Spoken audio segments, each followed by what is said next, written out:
The views and opinions expressed on this program are those of the participants and do not reflect the views of BronxNet or the program underwriters.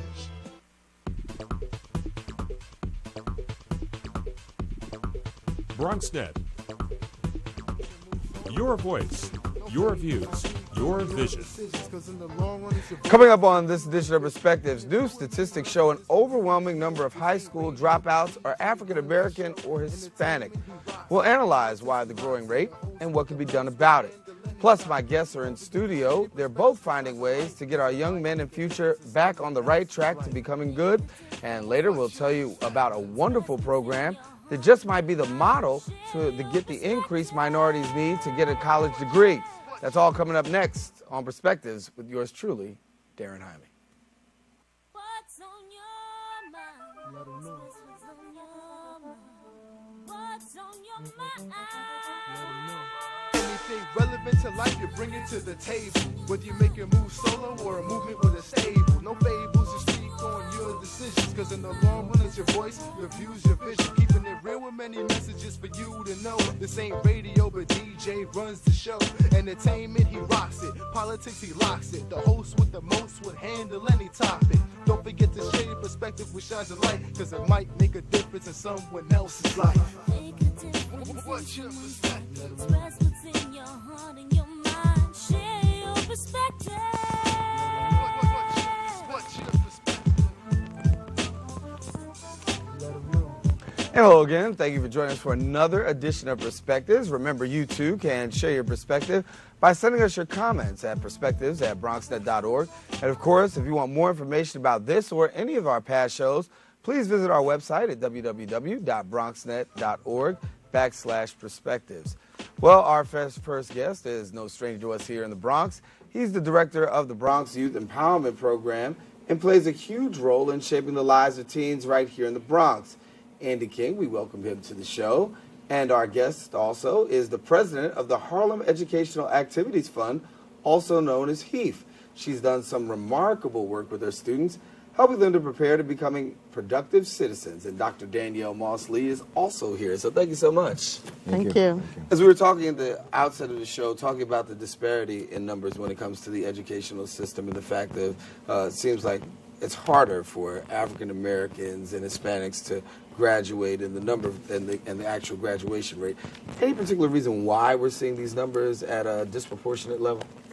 I mean, I think it has a lot to do with the fact that low educational outcomes are more often tied to low income. And blacks and Hispanics in this city, when you look at the unemployment rates, are much more likely to face lots of economic challenges that include housing, that include health care disparities, and a number of things that they're trying to overcome as they seek to educate their kids. Mm-hmm. So when we talk, Andy, about the problems young people are facing, knowing that sometimes, just to make it through the day is a struggle. And just to make it through the day at home, go to class, got a lot of stuff you're dealing with. Talk to us about the challenges that you see them facing when it comes to education. Well, when it comes to education, just with anything, the doctor mentioned about so many of the distractions that occur when you're growing up as a teenager. But if you're not able to come from a home that's stable, because a lot of our families are dysfunctional, whether you have one parent in a home or you're in the foster care system, young people face so many different challenges, and if it's not reinforced at home of how to be positive with discipline, of making education an importance to you, or just being able to know that I want to be a productive person so I stay on the right side of the law, I don't make bad decisions. If a young person can come to the realization there that this is how they want their life to be productive, then they'll do all that they can to make sure that whatever educational opportunities that are in their communities, that they search out and they identify and they respond to positively. Dr. Danielle, but when we look at it, we are seeing that kids are dropping out of school. Not the fact they're just not graduating. Right. They're dropping out of school. Contributing factors? I mean, I think that what you see in a lot of our communities is the least qualified teachers being placed in our schools, high levels of teacher turnover. I've had kids who may come in January, they're on their third algebra teacher for the year. So that lack of consistency definitely plays a part. And I think, dropping out of high school is about, recognizing within yourself that there's no connection between you and that institution. I think that the world that kids operate in has changed substantially. The cultural makeup and demographic of the country has changed substantially. I think that schools, for the most part, have failed to be responsive to that. I heard Dr. Adelaide Sanford was speaking recently, and one of the things she said is, it starts in nursery school. If, the only stories you hear are Hansel and Gretel, the Three Bears, Rumpelstiltskin, none of these people look like you or anybody in your community. So from a very early point in their education, we're not recognizing what they've brought to the table in this country. Mm-hmm. And I think that you have to really see yourself as successful before you can begin to act in ways that will guarantee your success. And when you talk about that, I mean, it's important because when you have people that the history component, being that it is, just coming with Black History Month, you get a lot of this history out there. But yet and still, when you have all this history out there, the one thing that can be said is you don't always find it in the schools. And what can we do in terms of getting that kind of integrated education? Because obviously that would be a contributing factor in helping kids when they see someone who looks like them or see a story other than the average stories that we're seeing. It could have a positive effect, correct? It definitely would have a positive effect. For me to walk into a classroom, and I've had this in conversations with the students, to walk into the classroom, to see someone there teaching me who can identify what I'm going through in my community and then help me understand what I've just gone through and been able to help me connect the dots of why I'm in the classroom, why I need to know about how to put a sentence together, why I need to know about how to do math. But if that person doesn't connect to me as a person, I cannot connect to them. Sometimes the learning is not even the first thing that's on my mind when I walk into that classroom. The sad thing, and I agree with the doctor, is that it has to start from when young people are really young. And one of the other things that I've learned is that some teachers have told me that they've been chastised or even fired or suspended when they decided to deviate from the curriculum that's out there, when they wanted to teach the kids a little bit something that's off the curriculum, but just to empower them as far as their own history, not just quote-unquote American history. How do you counteract that, doctor? I think that there's an important role for communities to play and for parents to play as well. I know that the Children's Defense Fund has put a lot of resources into developing a curriculum for freedom schools. And so I think, lots of our churches and other community-based organizations need to be embracing that curriculum and making it available to our kids. The contributions of African Americans and Latinos in this country have not been episodic. And so to say, you have Latino History Month and African American History Month, I think does us a disservice. But I think apart from the historical, needs in terms of curriculum, I think we also need to look at how we deliver curriculum. I think that, kids are growing up in a very multimedia society. And so the model classroom that puts an adult at the front of the room and basically has the kids listen to that person for the better part of an hour and, write on a piece of paper is not something that kids who are texting, who are Facebooking, who are tweeting really can relate to. And so I think there's a need for a radical revisiting of how we engage in teaching and learning in a way that excites young people.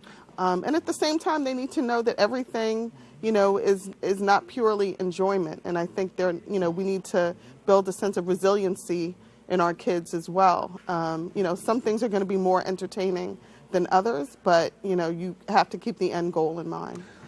Some people will get upset about this, but we do believe that education starts at home. Yes, it does. Parental involvement.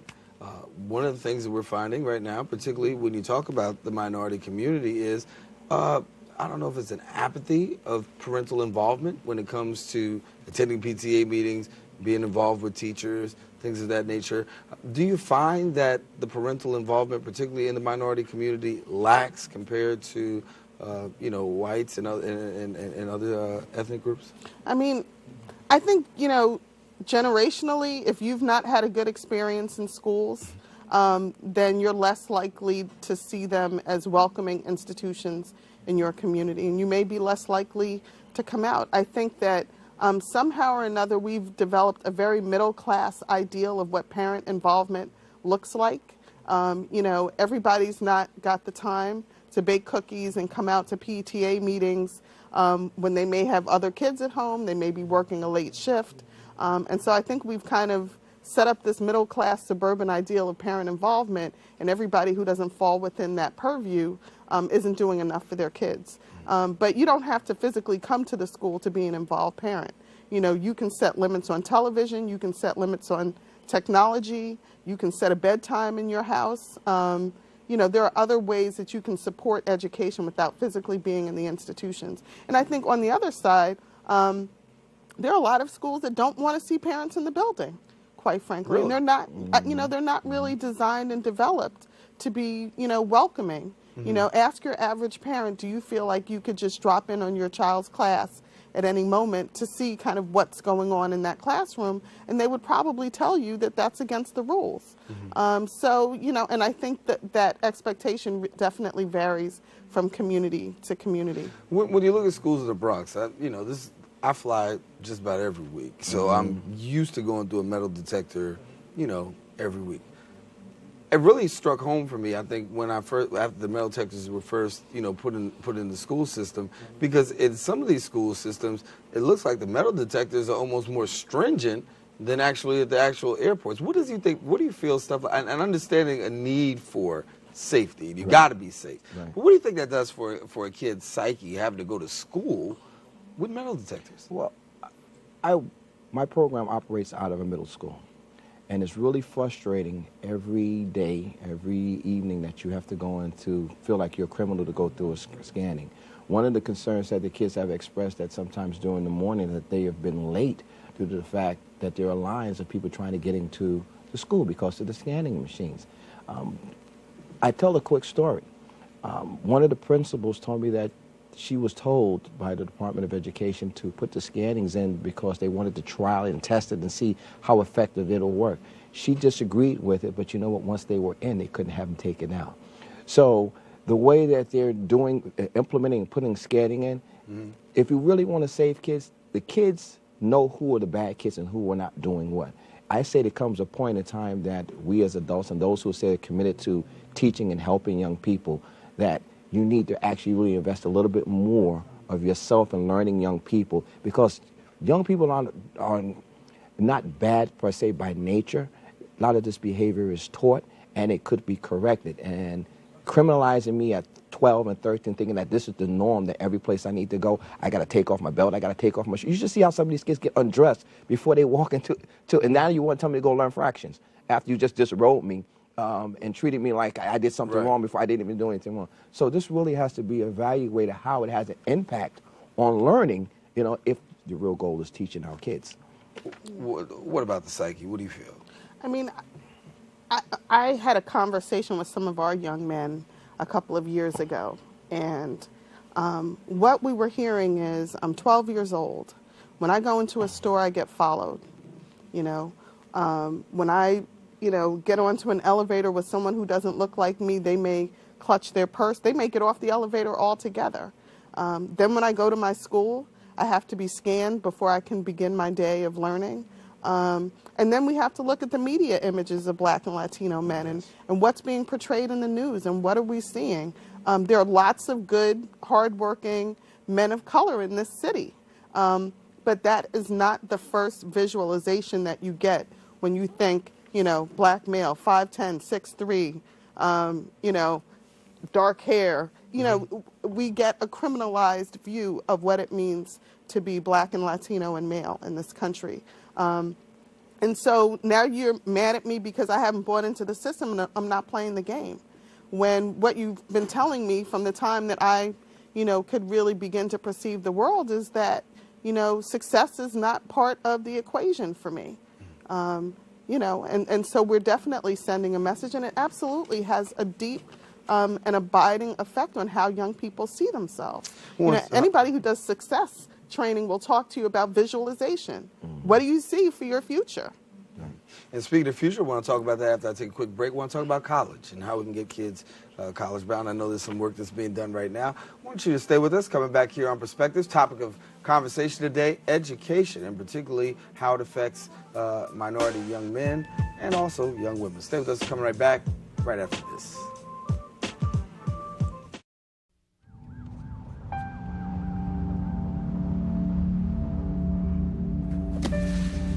life's this hard, graduating can be even harder. But you can help Ativa and the students in your community make it through by visiting boostup.org. How you doing? Hi. Hi.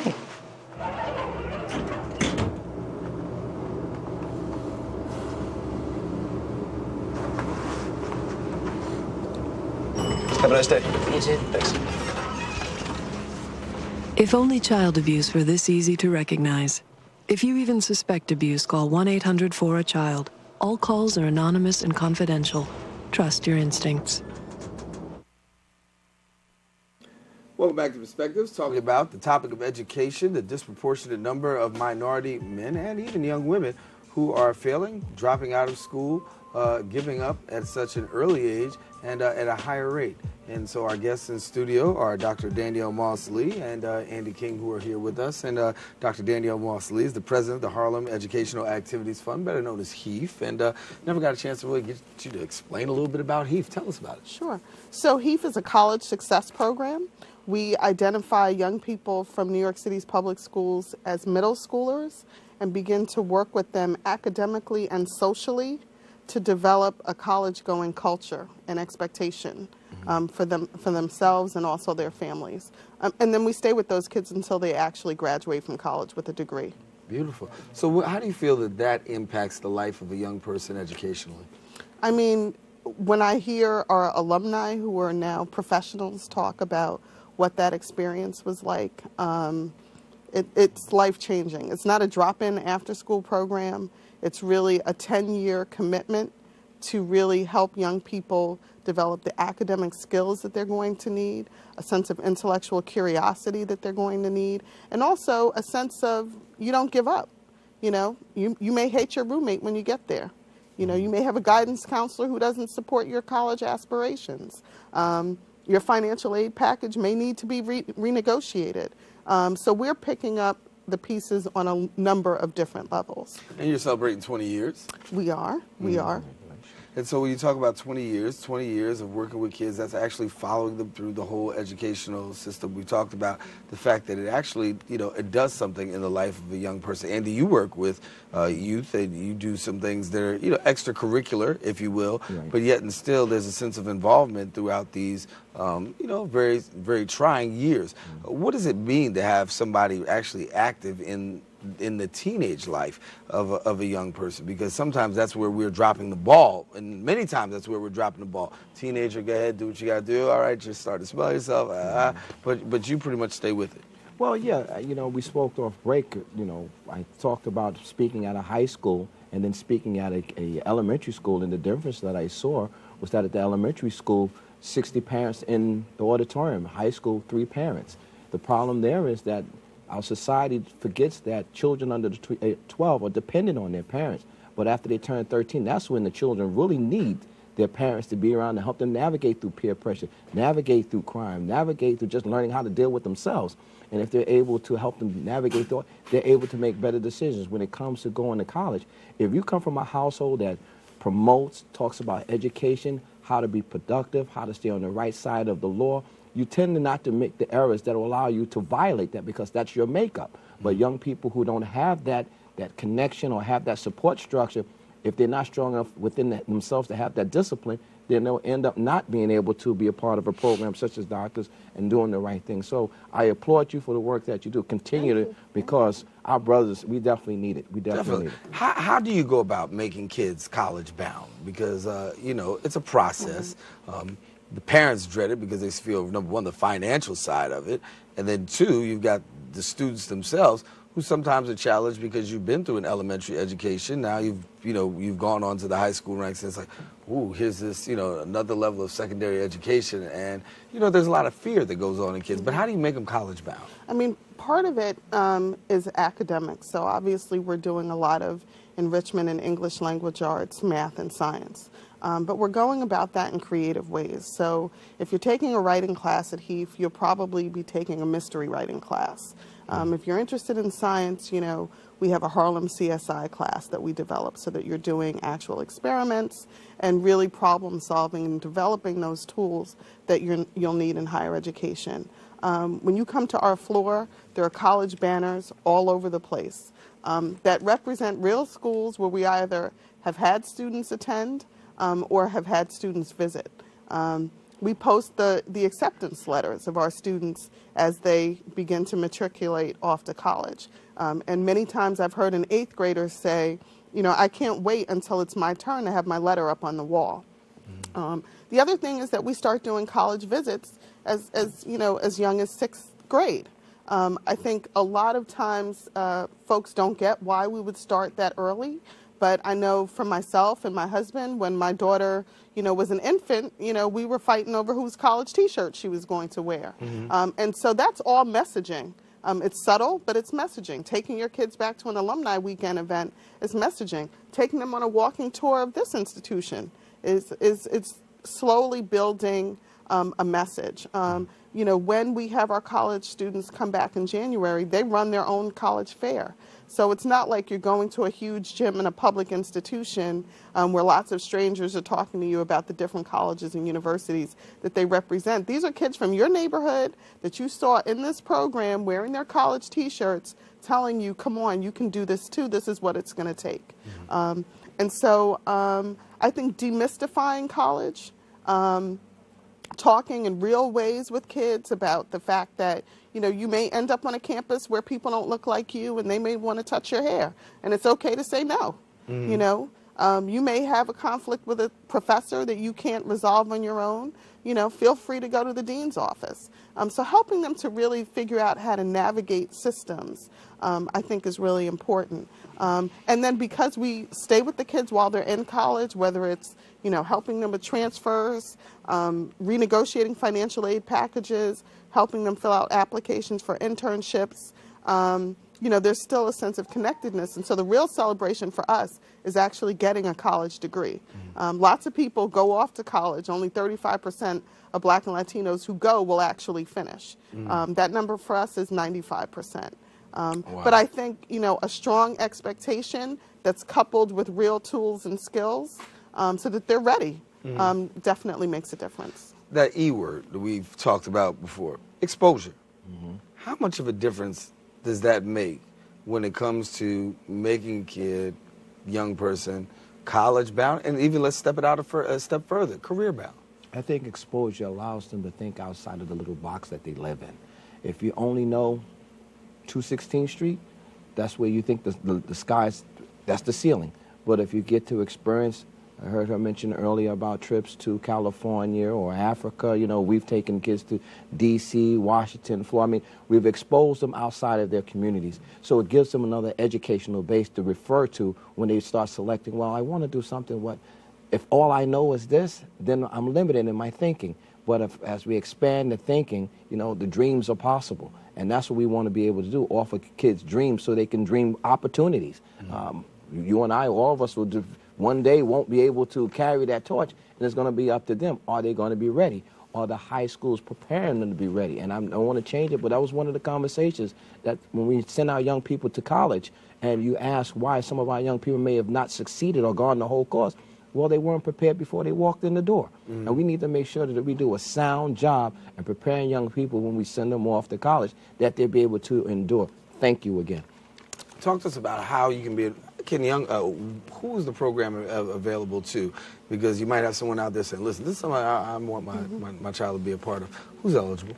So we are looking to identify middle school students who attend public middle schools, mostly from the Bronx, and Washington Heights and Harlem is where our kids come from.